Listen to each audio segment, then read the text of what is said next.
estamos con un nuevo capítulo del ciclo Tinta Fresca. Este es el segundo encuentro, donde la autora nos va a contar su obra. Este es un espacio dedicado a conocer a los autores, que nos cuenten los detalles de su obra, la trastienda del proceso de creación. Es un trabajo que viene desarrollando la Fundación La Balandra con el objetivo de contribuir en el desarrollo de la narrativa, y por eso brinda este tipo de espacios para la difusión, para la formación, para el fomento de las escritoras y los escritores y sus respectivas obras, ¿no? Hoy estaremos hablando con Mariana Sandes, autora de Una casa llena de gente, que editó Compañía Naviera Ilimitada Editores en el 2019 y que tuvo que reeditarse.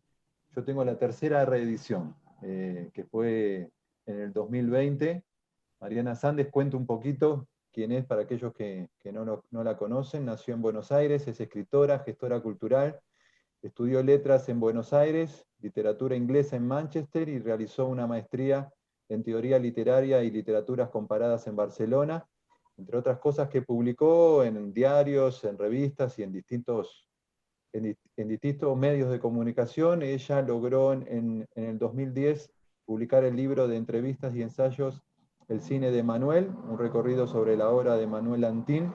También publicó un libro de cuentos, Algunas familias normales, que ahora recientemente también Compañía Naviera Ilimitada volvió a publicar, reeditó con una serie de modificaciones al libro original, y por supuesto este libro de Una casa llena de gente, que es el libro que vamos a estar hablando con ella en este encuentro. Ella además fue reconocida con distintos premios, tanto en Argentina como en España, y en el 2016 recibió una beca del Fondo Nacional de las Artes a las Letras en la categoría Creación, precisamente para esta obra que hoy nos convoca. Antes de dar comienzo a la entrevista, le voy a pedir a David que nos diga un poco las vías, las redes de comunicación que tiene la Fundación, y también un poquito la actividad, la agenda que tiene la Fundación para este mes de febrero.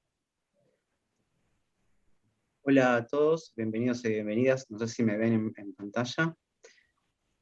Ahora sí. Bueno, las redes, ¿me escuchan? Sí, Sí, bien. perfecto. Las redes las pueden ver, bueno, son las que están a mi izquierda.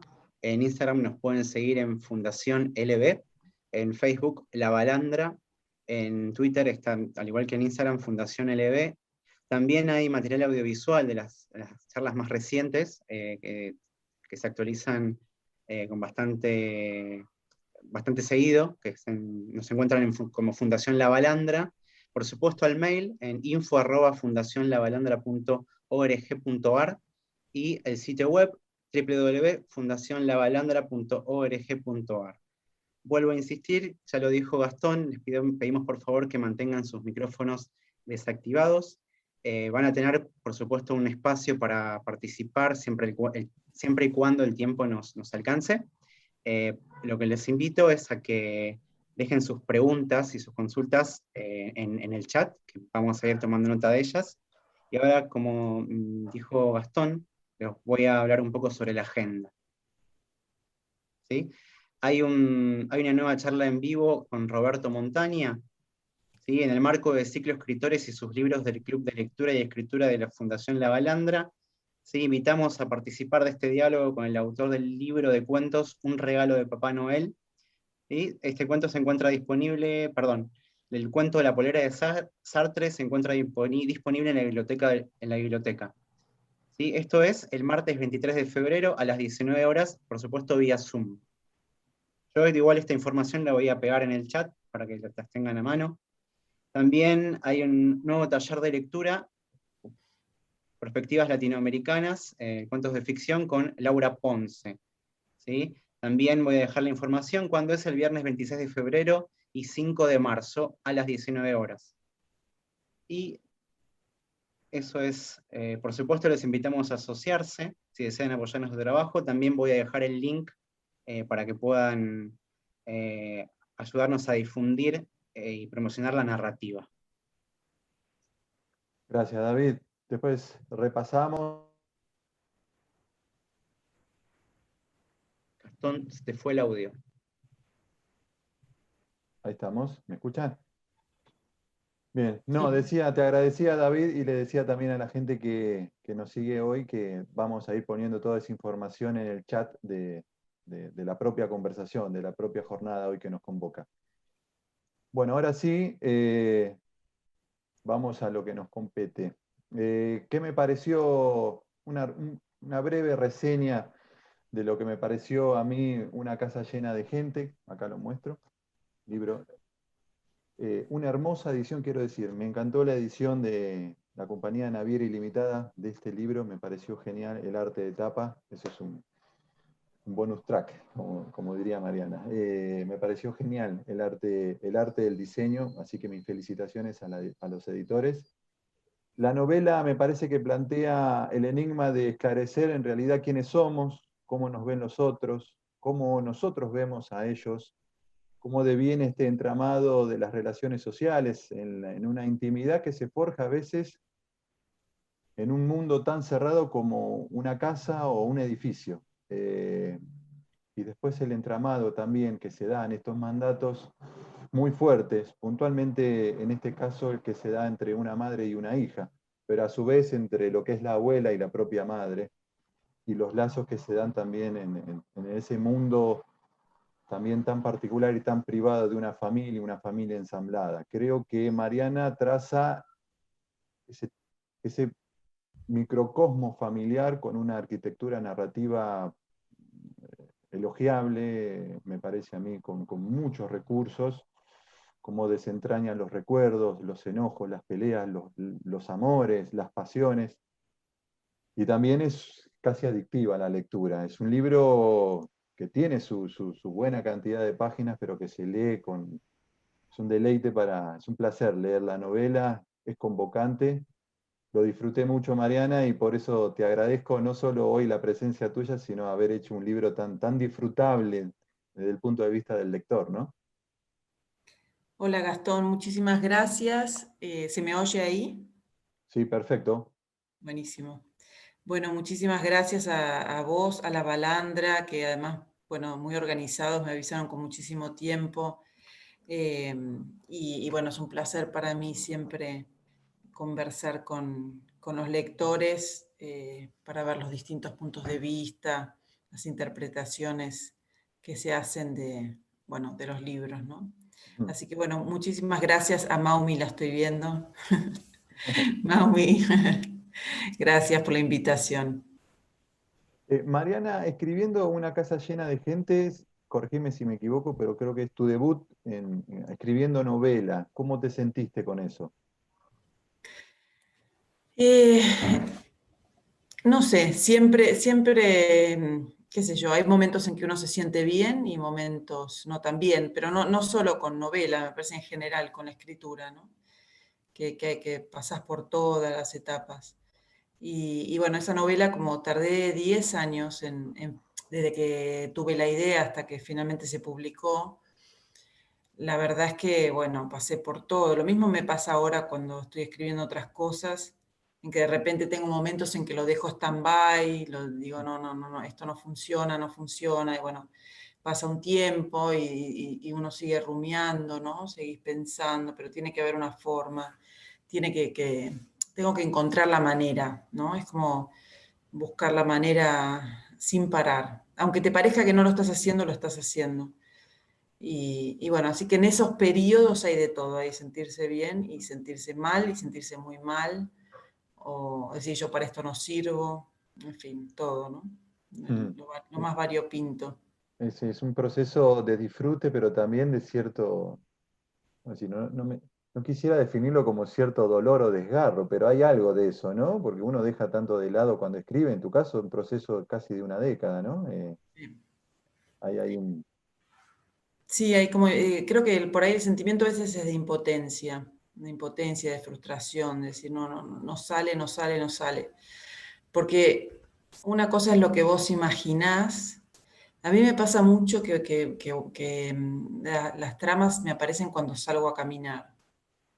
Ah, O sea, por ahí voy media hora, una hora y vuelvo con una historia entera de principio a fin en la cabeza y va a pasar esto y pasa lo otro y estoy muy entusiasmada y después cuando plasmar eso es tan diferente a pensarlo, porque me parece con el tiempo, por lo menos yo voy descubriendo que lo más complejo es encontrar la voz.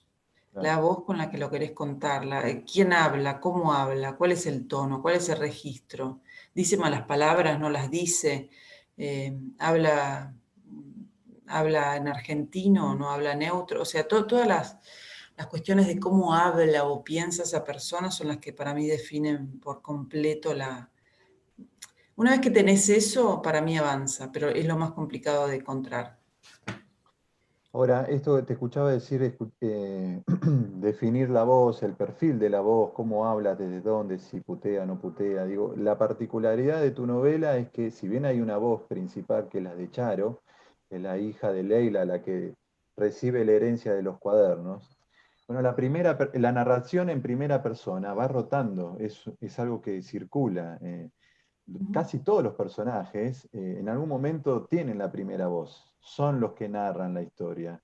Y personajes muy disímiles, ¿no? Granny tiene una particularidad, además eh, por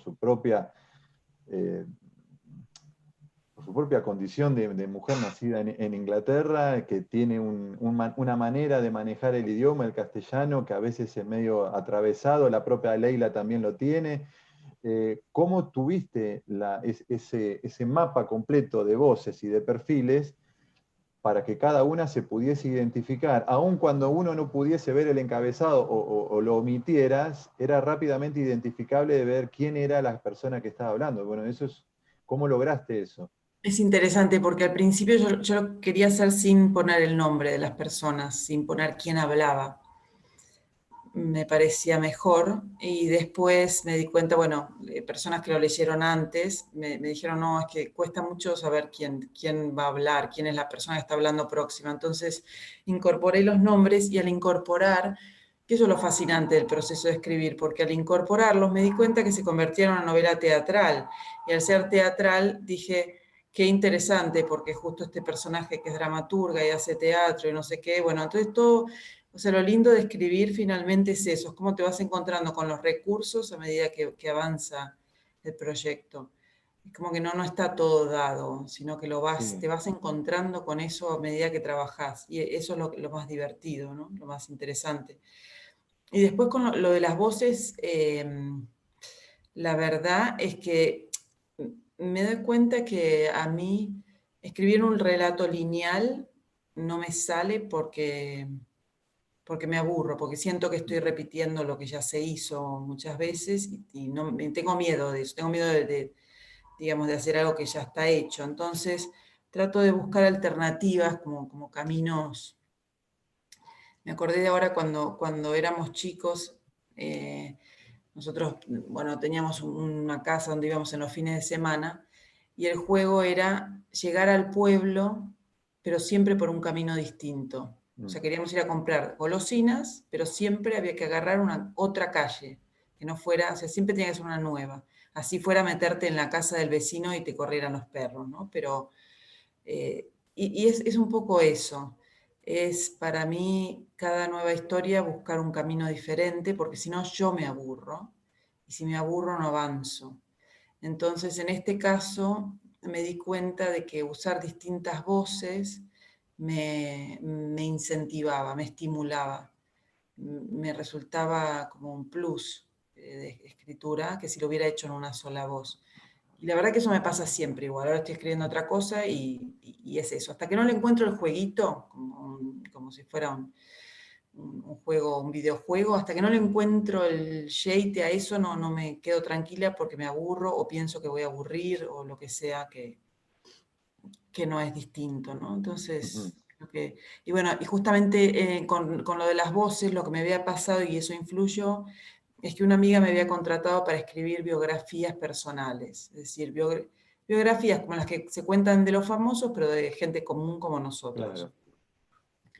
Así que yo había hecho hace un par de años, contaba las historias de familias, pero supongamos, era un homenaje a una pareja que cumplía, no sé, 50 años de casados y los que contaban la historia eran los parientes, de regalo para esa pareja.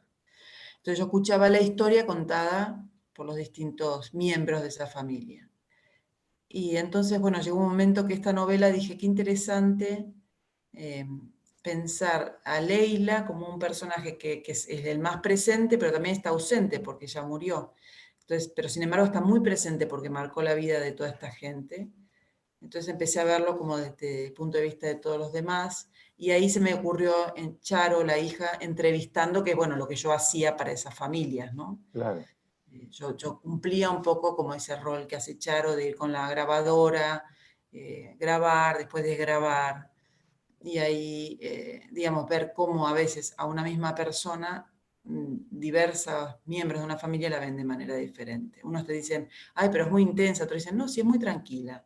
Y otros te dicen, pero ella nunca se pone nerviosa. Y otros te dicen, pero ¿cómo no se pone nerviosa? Es una histérica, ¿no? Entonces, esa diversidad de puntos de vista es quizás lo que más me atrapa en general de escuchar en las personas, en la vida misma.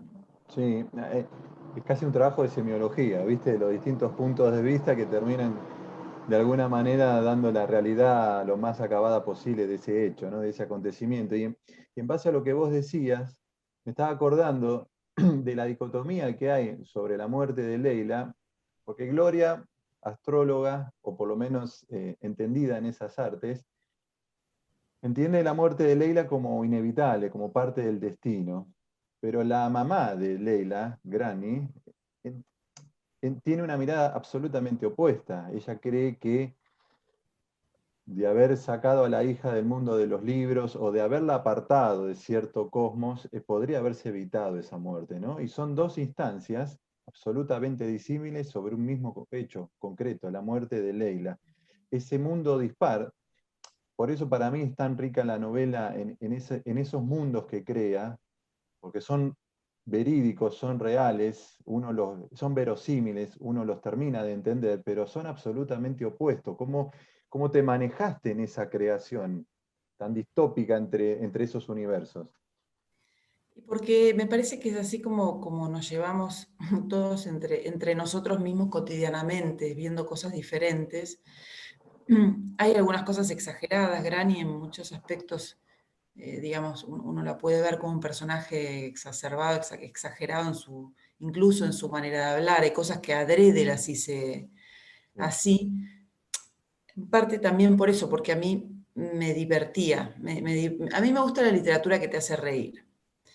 Yo no sé si lo logré tanto o no, Sí, hay pero pasajes de Granny que son, y de Gloria también, el de las dos me parecen los personajes más humorísticos, ¿no? Sí, hay pasajes que son... Bueno, las conversaciones también entre Charo y Vicky, algunas también son graciosas. sí. Sí, Y tienen puntos exagerados o medio caricaturescos. Hay cosas, momentos sí, caricaturescos que yo sabía que estaban un poco forzados, pero bueno, estaban en función del humor, en función de que a veces somos exagerados en nuestros roles o en nuestros papeles, ¿no? Como que reforzamos mucho un papel que tenemos, como, qué sé yo, el que siempre es pesimista o el que siempre dice, no, a mí me preocupa, y siempre empieza las frases con a mí me preocupa, ¿no? mm, Bueno, en el caso de Granny está exagerada por ahí también por el lado del hubiera. Entonces, ella cuando piensa la muerte de su hija dice, o sea, no importa que le plantees a Granny, siempre va a haber un hubiera. Entonces, claro. en este caso encontró que el hubiera podían ser los libros, pero también si era que Leila comía muchos alfajores, hubiera dicho, ay, si yo lo hubiera llevado a un nutricionista más temprano. O sea, el chiste está, o sea, la caricatura cae un poco por ahí, que no importa cuál fuera el tema.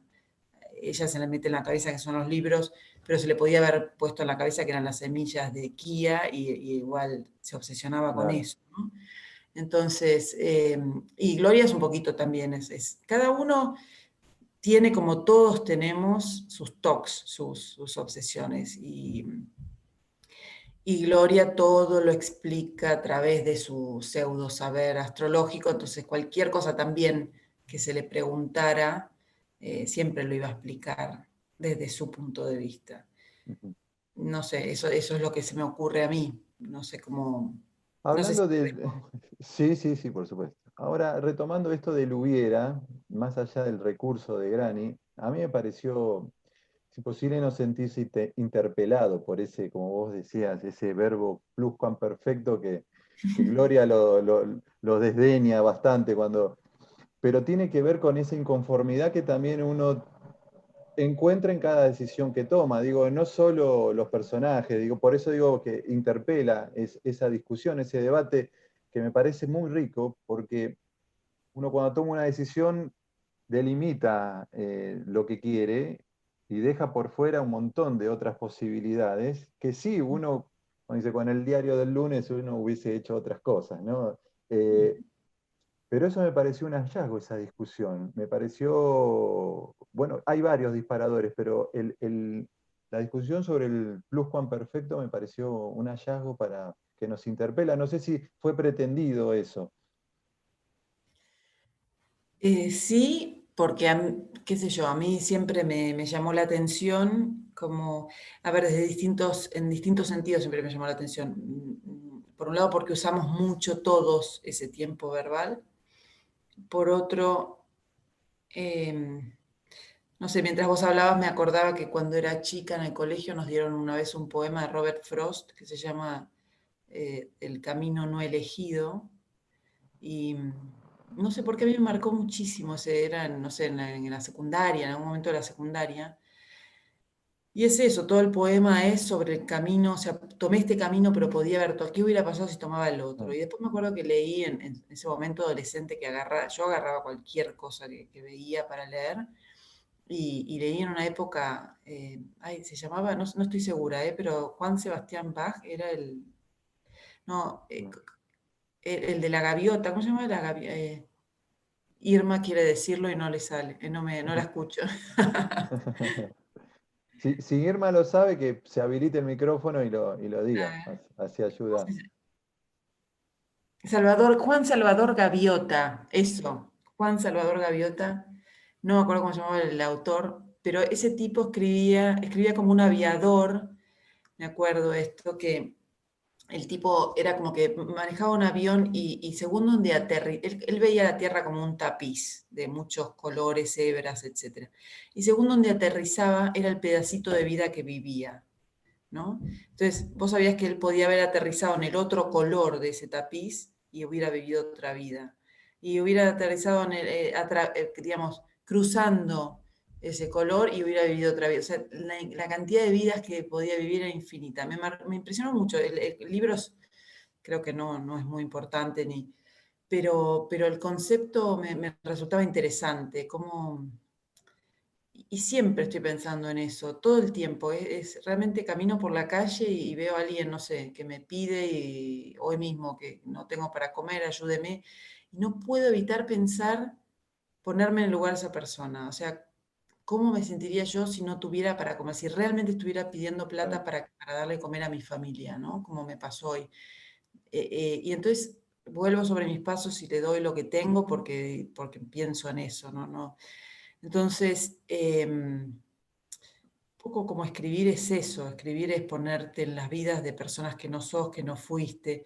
Todo el mundo siempre lo ve como autobiográfico, pero también es un ejercicio exobiográfico, Sí, como sí, ponerte en lo que no te tocó vivir y hacer el ejercicio de cómo te sentirías si fueras así, ¿no?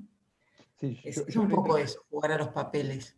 en relación, con relación a lo que vos planteabas, lo tomé como esta multiplicidad de voces que a lo mejor hablan sobre un mismo tema, lo tomé como esa necesidad de cubrir la mayor cantidad de hubieras posible, o sea, Ujú, sí. esta multiplicidad de perspectivas sobre un mismo acontecimiento es, bueno, cubro, no digo todas las posibilidades, pero una buena cantidad de hubieras, y eso me da casi la condición más absoluta que uno puede conseguir sobre determinado hecho, ¿no? Esa es un poco una interpretación que hice.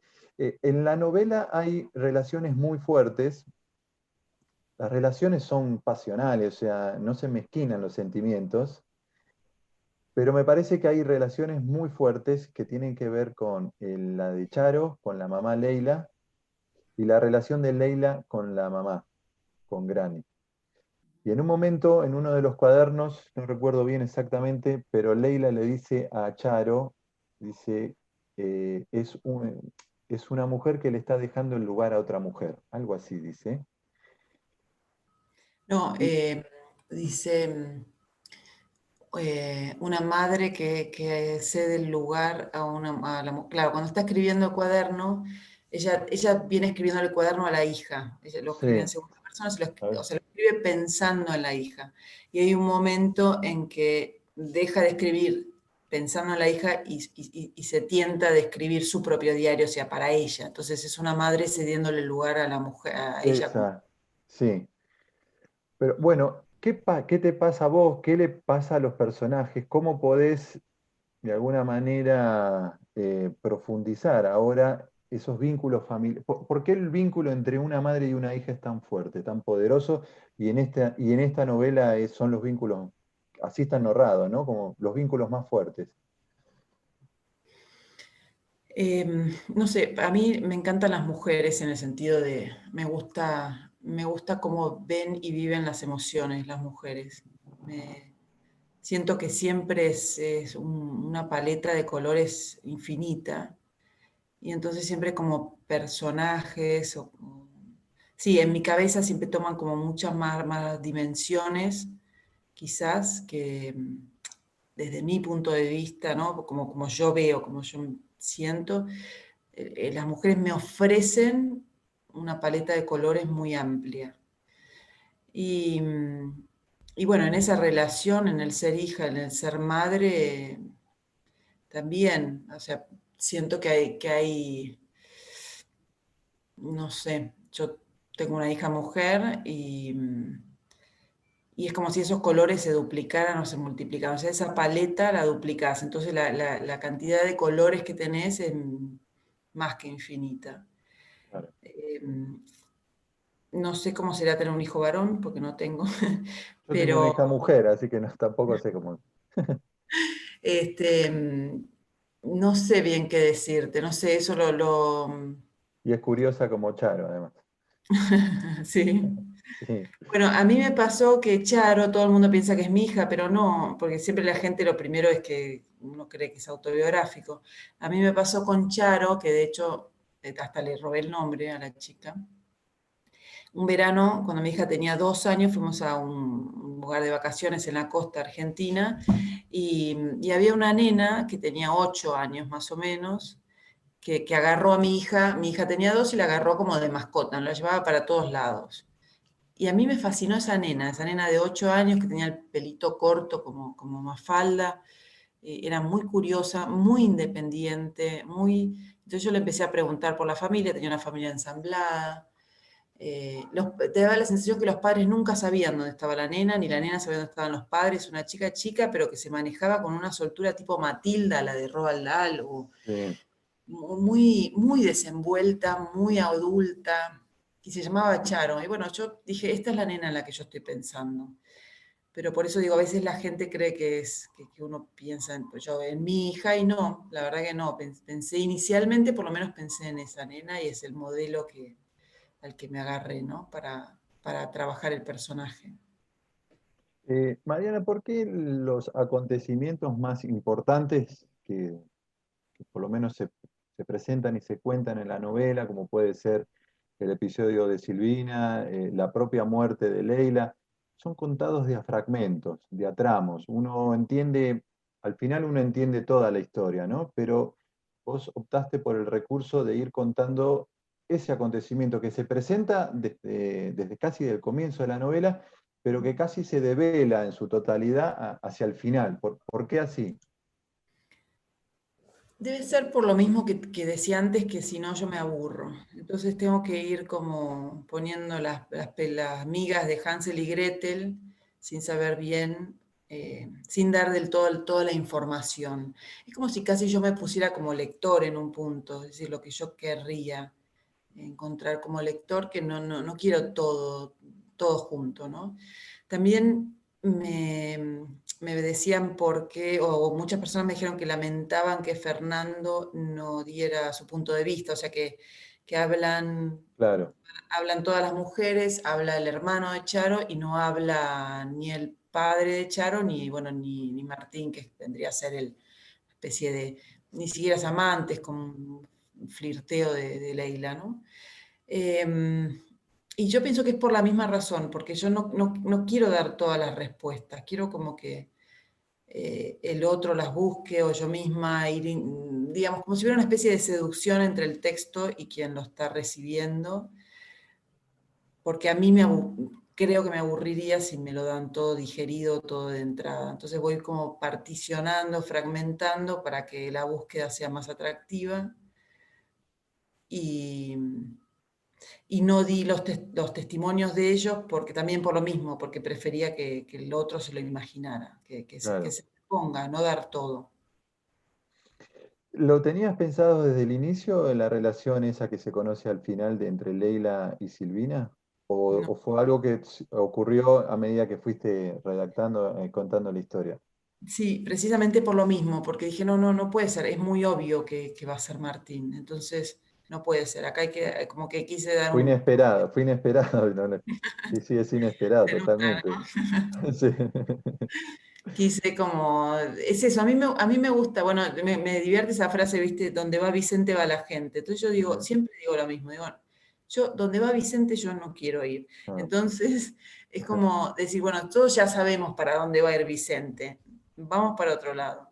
Como cambiar un poco el paso, así generar un poco de incertidumbre, de sorpresa, si no es como un poco evidente. Pero creo que eso le pasa a todo el mundo que escribe, todo aquel que escribe un libro, una novela sobre todo, más que un cuento, querés en algún punto cambiar el paso para que no sea tan esperable, ¿no? ¿Cómo se ocurrió, te apareció la idea de generar una casa? O en verdad lo que allí sucede es como todo un edificio, ¿no? El famoso castillito, como un hábitat particular. O sea, incluso tienen un espacio verde donde transcurre la vida al aire libre. O sea, no necesita de una afuera que complete ese mundo. Ese mundo es cerrado, es completo. Tienes razón. Cómo surgió esa idea?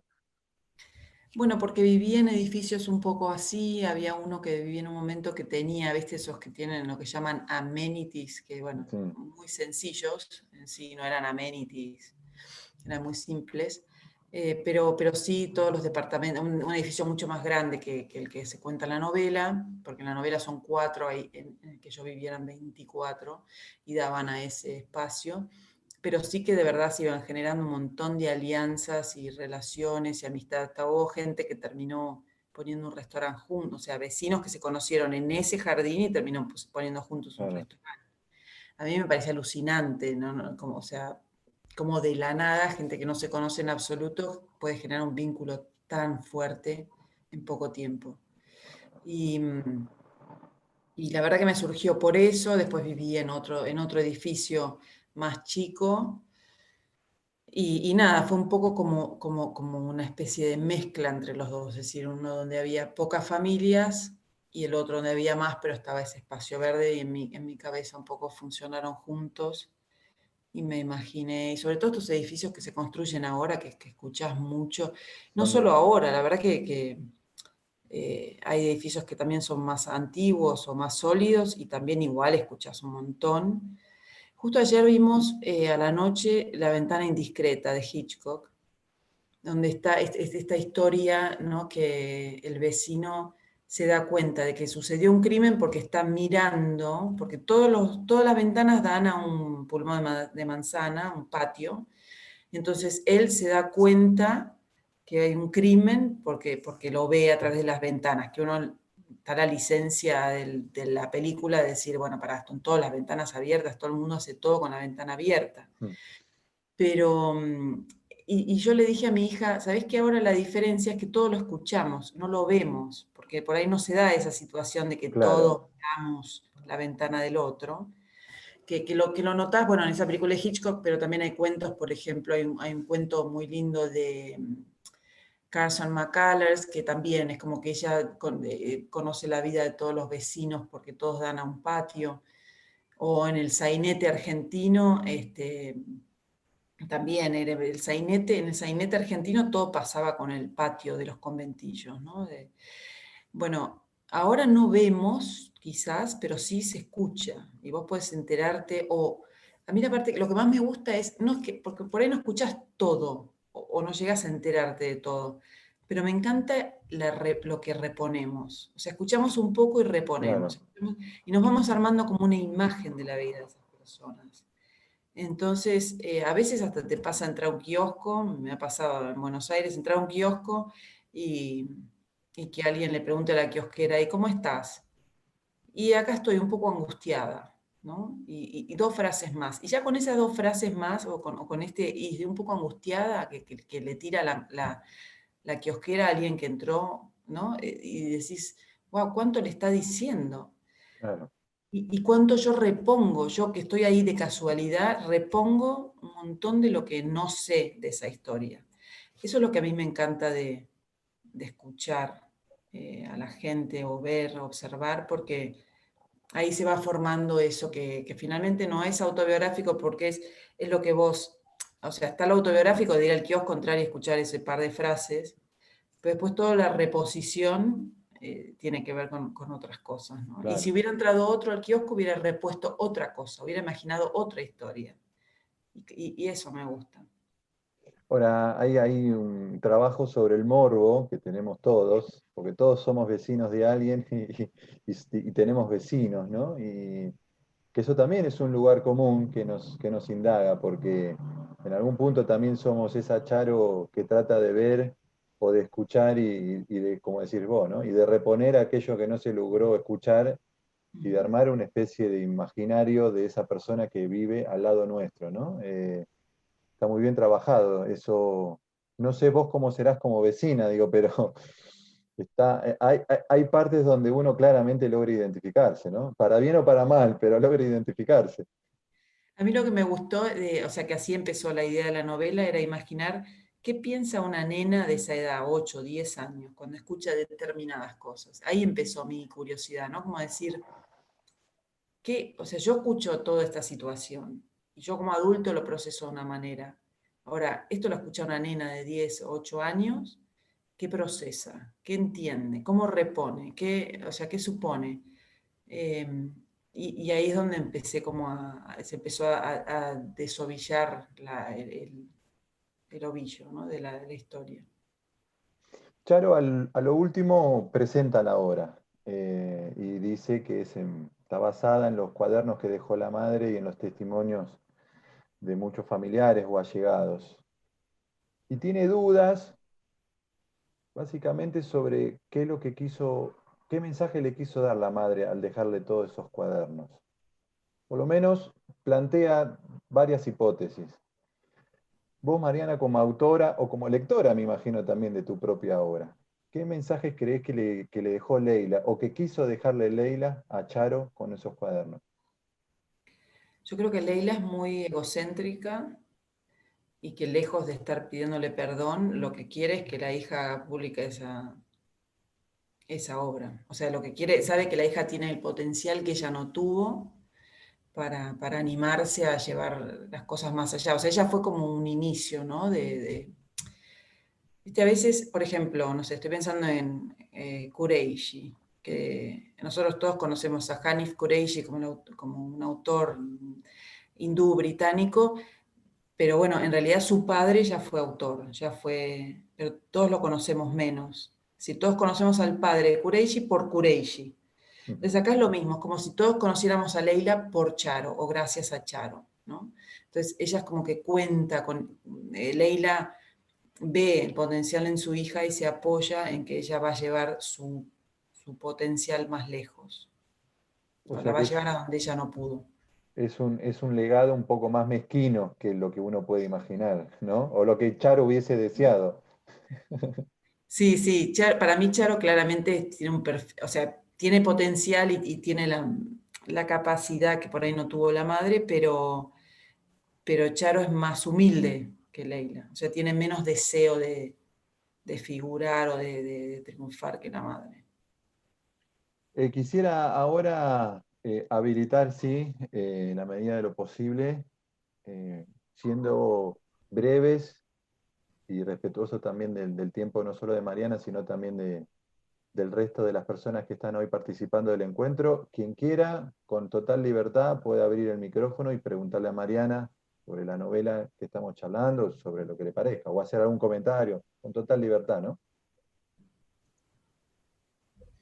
Bueno, yo voy a hacer una intervención Sí, David.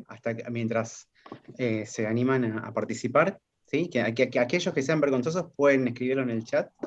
Pero bueno, hicieron acá dos apreciaciones. Irma dijo que hay muchas primeras personas, que para ella es una novela casi coral, ¿sí? Y Alejandro le pareció sensacional el edificio como un personaje más. Y pensó en Vida e Instrucciones de Uso de Perec, por la importancia del edificio. ¿Sí? ¿Querés comentar algo, Mariana, de esas dos observaciones? La verdad que eso, sí, me preguntaron sobre lo de Perec, si había una relación directa. No, yo elegí sí la cita de la novela de Perec para iniciar el libro, porque me gustaba mucho esa cita. El libro lo leí hace muchísimo tiempo y no lo tengo muy fresco. Me encantaría, siempre estoy pensando en volver a leerlo, me gustaría. Pero finalmente sí, de los comentarios que me hicieron me di cuenta que el edificio es un personaje casi central y me pareció muy interesante esa manera de verlo, me gustó mucho. Pero Bien. no lo había pensado, la verdad que sinceramente no lo había visto así, no lo había pensado así. ¿Y cómo fue el proceso de creación de la redacción de la novela? El proceso y eso, me llevó en total 10 años, en el medio publiqué otros 2 libros, uno de ensayo, otro de cuentos que ahora se reeditó, se acaba de reeditar, que se llama Algunas familias normales, y iba y venía, o sea, era como que estaba intermitente, pero nunca se apagaba en mi cabeza, siempre lo tenía. Pero en general estoy aprendiendo a convivir conmigo misma y me doy cuenta que voy a tener que aceptar que yo funciono así, seguramente no le pasa a todo el mundo, pero a mí me está pasando ahora. Tengo otra historia que tengo casi desde la misma época que esta y no logro todavía darle la voz que yo quiero, así que voy y vengo, lo tengo ahí. Eh, mi proceso es largo, es lento y quizás soy un poco, no sé si exigente, pero bueno, busco estas maneras de autoengaño con las tramas, es decir, no me busco, no quiero la trama lineal, la historia ya la conozco, la historia me gusta, pero necesito ver cuáles van a ser los laberintos por donde va a ir la escritura, porque hasta que no encuentro eso no termino de escribir. ¿Y cómo estás con tus tiempos? Los tiempos libres, por decirlo de alguna manera, los tiempos disponibles para escribir. A veces también las personas que escriben habitualmente son mendigos de tiempo disponible para escribir, Sí. ¿no? Eh, a esta altura, en este momento, a diferencia de antes, ya necesito sí o sí levantarme, me despierto, bueno, hago las cosas de mi hija, al colegio, etcétera, me pongo el mate y apenas se va al colegio ya me siento a escribir, tenga o no tenga algo. Y o sea, eso lo hago siempre, y no es que me sobra el tiempo, pero sé que me tengo que dedicar, aunque sea 1 hora o 2 horas por día, pero para no estar de mal humor el resto del día, la ¿No? semana y el mes. Te genera culpa, si no. No, Si salteas ese tiempo a la mañana. es una medicación, o sea, no es que sí o sí voy a generar escritura, pero sí o sí voy a calmar mi ansiedad, y eso me funciona. Y probablemente yo no me doy cuenta en el día a día, pero probablemente eso va sumando. O mm, sea, a lo largo del Carlos, tiempo va sumando. perdón, Carlos quiere hacer una pregunta, una Sí, intervención. hola, ¿Qué buenas tal? tardes. Mira, yo me quedé con el tema de los 10 años y te quería Ujú. preguntar esto, ¿no? Es decir, vos no eras la misma hace 10 años, tus circunstancias tampoco, y el proceso creativo tampoco. ¿No te da la sensación que con el correr del tiempo los personajes o la trama o la historia se va enfriando, va perdiendo esa fuerza que tiene en el momento que vos generas la idea? Te digo porque cuando vos lo dijiste yo me vi reflejado porque también tengo una historia de hace mucho tiempo, ¿no? Y quería saber cómo lo sorteaste, porque vos decías bien, todo el tiempo o cada tanto eso vuelve, pero es como, ¿no? ¿Cómo has hecho? En realidad, yo creo que los personajes o la trama o la historia o lo que sea va creciendo con uno, se va modificando con uno. Y esa es la parte que a mí más me gusta, que es la de... que no es solo que uno le cambia el paso al lector, es que la historia te cambia el paso a vos. O sea, lo que vos pensaste a priori o diseñaste se va modificando en el proceso.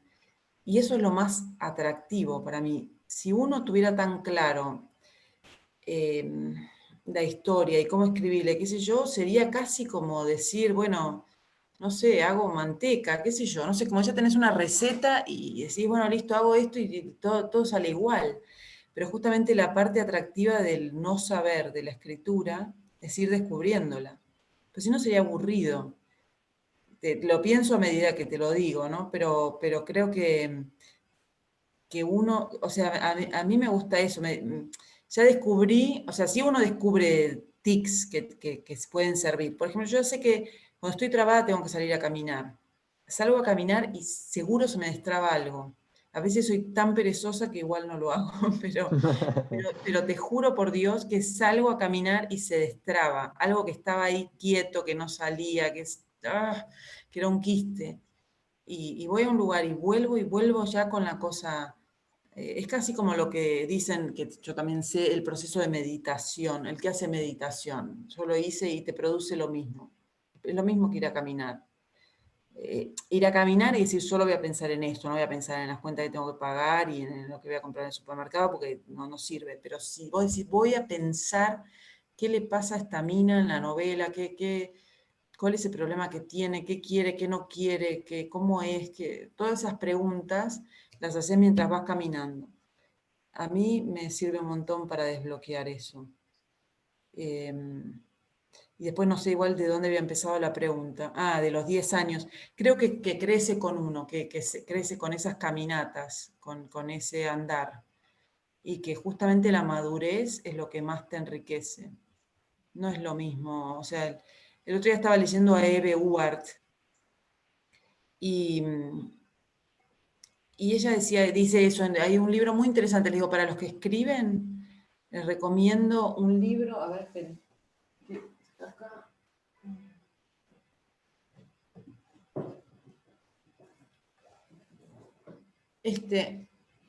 Las clases de Eve Uart de Liliana Villanueva, para los que les gusta escribir, es un libro fundamental, tiene cosas muy interesantes, más allá de que uno escriba o no como ella o tenga los mismos conceptos.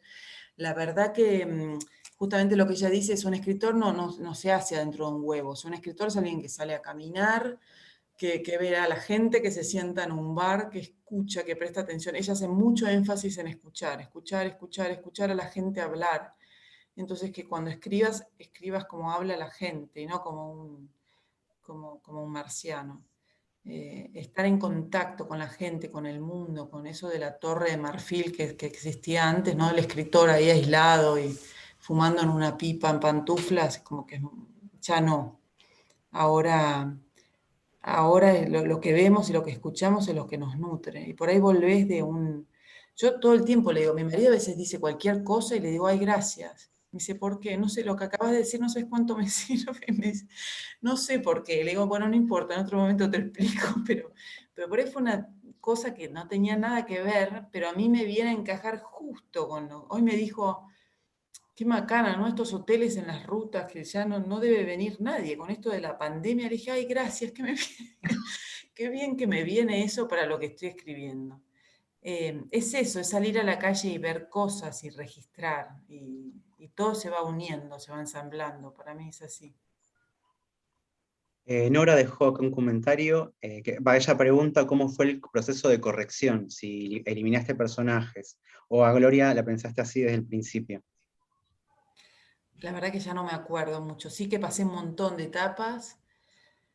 Y eso que dije al principio, que por un lado al principio quería poner los nombres de las personas, no poner los nombres de las personas cuando hablaban, después me di cuenta que incorporando los nombres generaba este recurso teatral. Lo de Silvina, como bien me preguntó Gastón, es algo que se incorporó después también, porque me parecía muy obvio que la relación fuera con Martín. Para mí todo, digamos, fue mutando a medida que crecía la historia. Lo que sí, con respecto a lo que me preguntó Carlos antes, sí es verdad que... Ay, no sé qué iba a decir, pero algo me había preguntado él, ¿cómo hice para sostenerlo con los años? Bueno, no sé, ahora me olvidé, Carlos, ya me había acordado de nuevo. Se me fue. No, lo que yo entendí de lo que preguntó Carlos, cualquier cosa Carlos me corrige, es que uno también va cambiando, el propio autor va cambiando, le pasan cosas, eh, nacen los hijos, se casa, se divorcia, digo, cambia de trabajo y la historia debería mantener la coherencia, ¿no? Porque si Claro. uno también le traslada a la obra los idas y vueltas de la propia vida, pierde un poco el hilo conductor. Me parece que esa era la pregunta, ¿cómo es ese desafío de sostener un proceso de producción durante 10 años sin que se contamine con los idas y vueltas de la propia vida del autor, ¿no? Yo no lo sé, pero creo que es porque te enganchas con los personajes. Yo sentí mucha, o sea, sentía esos personajes, entonces todo lo que me iba pasando a mí, mudarme, por ejemplo, entonces de un edificio al otro, como comenté antes, uno que tenía jardín, el otro que no tenía, pero que tenía no sé qué, me iba mutando, o sea, me iba agregando, te va agregando información. Pasar por un hotel deshabitado, te agrega, ya te agregó un dato. Pasar por otro lado, escuchar lo que dice fulano, te agrega otro dato. O sea, es como que todo empieza a sumar sobre esa base que ya está plantada. Para Mm. mí, yo lo vivo así por lo menos. Y cada caminata o cada sentada en un bar te agrega información. Lo que habrás caminado en 10 años, Mariana, ¿eh? Sí. Bueno, vamos con la última, dos preguntas más, a ver si surge Igual yo no así. tengo apuro, Gastón. Bueno, ustedes por ahí sí, pero yo La sí. actividad está pensada para una hora, si nos pasamos un poquito no hay problema, ¿no? Pero en líneas generales está pensada para eso. Ujú. No dejaremos a nadie sin preguntar, por supuesto. Prende el micrófono. Agustín hace una pregunta sobre no sé si se anima a participar, si no la leo del chat. Pero bueno, Agustín pregunta si sabías toda la trama que ibas a escribir desde el comienzo. No, es esto que acabo de decir, que esta me parece como un poco la base, como si fuera el esqueleto, los cimientos o los andamiajes de la historia, y todo el relleno, la decoración, etcétera, se te va sumando a medida que creces vos como persona, y que pensás y caminás. Pero sí, es un poco ese proceso. Bien, ahora Ricardo va a activar su audio porque quiere participar. Hola, buenas tardes. Hola. Mire, yo lo que siempre he estado interesado es en cómo crear los personajes, si están basados en gente que conoció o simplemente, no sé, trata de desarrollar de alguna otra manera el personaje, que no es exactamente como, no sé, por ejemplo, alguien que haya visto el que le atiende en la tienda o alguien así por mencionarlo.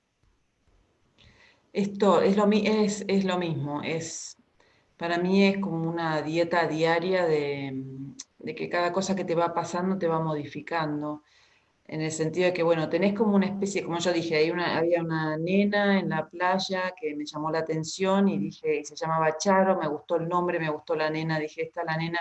Yo después la hice pelirroja, esa nena no era pelirroja, pero es como que vas modificando, es como como un programa de diseño en la computadora, ¿no? Entonces le pones una cosa, le sacas otra, o después vas a, no sé, vas a un restaurante, atiende un mozo, te dice algo y decís, ah, eso me viene bien para tal personaje, ¿no? Como todo aporta.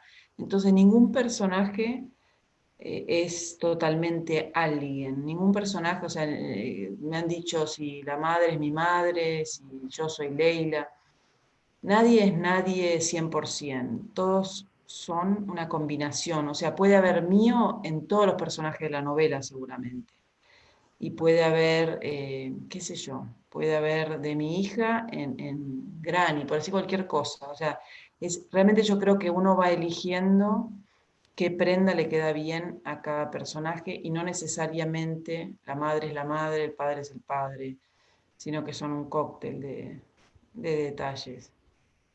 La madre, por ejemplo, la Granny, yo siento que es un montón de personajes que vi, que conocí, madres de amigas mías, una que era inglesa, procedente de ingleses, otra profesora mía del colegio, no sé, un montón de gente que aportó al personaje de Granny, que no es nadie en particular. Bien, acá hay una pregunta de Itatí, que ella pregunta cómo fueron tus pasos para la publicación del libro, si fue aceptado inmediatamente o hubo cambios sugeridos por el editor. Sí, hubo cambios, porque yo lo había presentado al premio Clarín, quedó finalista y después lo presenté a algunas editoriales, algunas ni me contestaron. Cuando me contestaron la compañía Naviera, que la verdad son espectaculares porque de las pocas editoriales que contestan bien, muy elaborado, etc. Y sí, ellos me dijeron algo, lo mismo me había dicho, o sea, después del premio de Clarín, yo le pregunté al jurado la opinión, y bueno, un poco lo que Naviera me decía era lo mismo que me decía ese jurado, ¿no? Que había otro final en su momento, que era mucho más metaliterario, a mí me gusta la literatura que habla de la literatura, entonces el final era más literario, más metaliterario, o sea, como que era una historia que nunca terminaba. Y me dijeron, no, hacelo más real. Y bueno, como que termina antes de lo que terminaba al principio, digamos. ¿Conviviste con algún personaje más que con otro? Digo, en la cabeza, y me imagino que Leila habrá ocupado más tiempo que otros personajes, digo, pero en tu proceso, tu propio proceso de redacción y de creación, ¿hay no solo que si conviviste, si con algún personaje te obsesionaste más que con otro? Con Leila y Charo, más. Y Granny, pero bueno, Granny tuve que pensar mucho la escritura, ¿no? La forma de hablar, porque, bueno, si bien, como les decía, hay cosas que están caricaturizadas, exageradas, porque ella habla como un Spanglish, una mezcla de español e inglés, Ujú. ya sé que es poco verosímil en algunos momentos, pero es adrede, porque hay personas que hablan mal más allá del idioma. Yo hablo mal, en general hablo mal. A veces quiero decir cuchara, digo tenedor, digo cinturón, quería decir espejo. Realmente tengo ese problema y se lo he transmitido a mi hija. Eso sí es autobiográfico porque las dos tenemos ese problema y bueno, ya en casa todos aprendieron a entendernos, pero entonces más allá aparte del inglés y el español se sumaba esto de que inventa palabras o que distorsiona las palabras, pero Ujú. algo que me divertía a mí.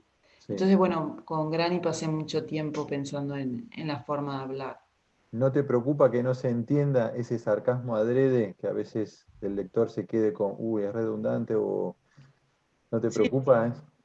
he tenido críticas de eso, de, ay, pero ¿cómo va a decir No es creíble, paracaidismo? claro. Pero bueno, no sé, a mí es como me tira un poco lo del humor, qué sé yo, y como que en un punto digo, ay, bueno, sí, qué sé yo. O sea, a mí me causa gracia y bueno, habrá quien le guste y a quien no, pero a todos no se puede complacer. Mm. Bueno, ¿alguien más? ¿Alguien más, David, tenemos? No. O alguien de los que está presente que quiera abrir el micrófono? ¿No? Aris, 20 veces la pedí. Ah, Irma, ahí estamos, Irma, sí, sí. Hola Mariana, primero, ¿qué tal? Tanto tiempo. Me quedaron un montón de cosas en el camino de lo que fueron diciendo, pero algo que me impresiona respecto de Leila, que se estuvo hablando bastante, me parece un personaje absolutamente egoísta, más allá de egocéntrico, egoísta. Creo que Leila piensa en ella, no piensa en Charo, no piensa en Granny, piensa en ella. Es bastante tremendo y hasta las cosas que hace las hace para que los demás piensen en ella, ¿no? Eso me impresionó mucho, sobre todo de Leila. Me llamó la atención cuando te comentaba el otro día que volví a tomar tu libro de cuentos para un curso, ciertas familias normales. Y te das cuenta que otra vez volvemos al tema de la familia. Me llamó la atención, dije, otra vez Mariana está de alguna manera o de otra, pero la familia. Sí. En una es en el título, en el otro es en el esquema de la novela. Y bueno, más allá de que sabes que me gustó mucho la novela, esas cosas. Y el personaje de Granny No, a mí me gustó, yo creo que es un personaje que ya creo que hay gente así. Sinceramente, no es tan pródico. Creo que hay gente así, sobre todo, bueno, por supuesto, de ascendencia inglesa o irlandesa o lo que fuera. Hay gente así, sinceramente. Y sí, ese final no era el previsible. Se suponía que la relación venía por otro lado. Maravilloso. Porque, claro, todo el mundo estaba esperando por el otro lado, pero justamente ese no. Pero además lo que vi, que hay otra relación madre-hija. ¿Cómo se llama la amiga de...? Mira, no tengo el libro acá, como si lo presté una amiga mía. Gloria y Vicky. Claro, su mamá también tiene toda una historia, si bien ellas la mantienen en el momento de la niñez, y lo de Charo es en su madurez, cuando su mamá ha muerto, pero hay también una historia paralela de madre e hija. Sí. Sí, muy distinta, muy diferente, pero que también existen en ese estilo. Claro, no importa, pero otra vez la madre e hija, ¿no? Eso es lo que sí, notaba. Hay muchas mujeres.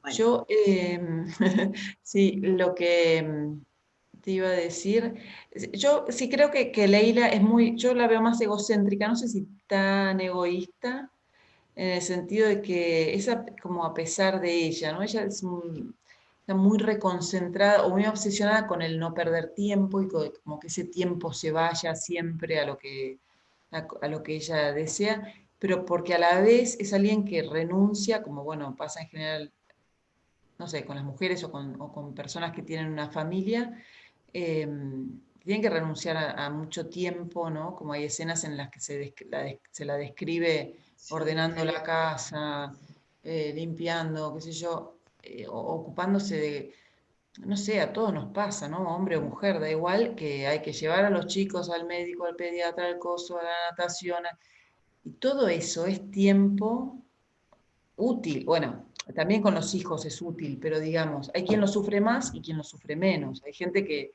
está encantada de, recién vi una noticia de una mujer que tiene 11 hijos y quiere tener más. Qué sé yo tengo uno y estoy para el psiquiatra. Entonces, depende mucho de la vivencia de cada uno, pero cuando uno valora mucho el tiempo, porque lo tiene poco, como decía Gastón, que por ahí sos ocupado porque haces un montón de cosas para mantener el día a día y qué sé yo, cada minuto te vale un montón, y bueno, sí, el tiempo dedicado a la familia es grande también, ¿no? O a la casa, a las cosas esas, ¿no? Y por eso yo decía que es egoísta, para mí es egoísta, porque lo quiere para ella el tiempo, y además quiere que se sepa lo quería para ella y lo donó de alguna manera. Sí, que por ahí la palabra egoísta tiene algo peyorativo, pero como que no es tan Bueno, pero yo no lo tomo así, ¿eh? No, claro, es un buen egoísta, es Claro. alguien que valora su tiempo, sí. Sí. Totalmente. Sí. Bueno. Que lo sepan además. Muchas gracias, Mariana. Gracias, Irma, a vos. Quería, antes de, a todos los que participan hoy de la charla, vamos a sortear un ejemplar del libro de Mariana, Una casa llena de gente, así que después en la semana me imagino que la Fundación, a través de sus distintas redes sociales y medios de comunicación, va a dar a conocer el o la ganadora del libro de Mariana. Estamos terminando, y yo te agradezco muchísimo, Mariana, el tiempo, todos los conceptos y las cosas que nos contaste, las entrañas de esta novela que para mí, reitero, me maravilló, me encantó, la recomiendo mucho. Y ojalá, bueno, que sigan los éxitos, Mariana. Gracias, ¿eh? No sé si te dejo a vos el cierre. Y muchísimas gracias a todos por estar, por escuchar, por participar. La verdad que un placer. Muchísimas gracias. Gracias, Mariana. Gracias a todos y a todas. Y bueno, nos estamos viendo en los próximos encuentros, en las próximas actividades que organiza la Fundación La Balandra, que también les recomiendo meterse en la página web, que ahí está toda la agenda con las actividades. Muchísimo tiene la Fundación para el mes de febrero, así que bueno, los estaremos viendo en alguna de esas jornadas también, nuevamente. Chau, nos vemos. Saludos.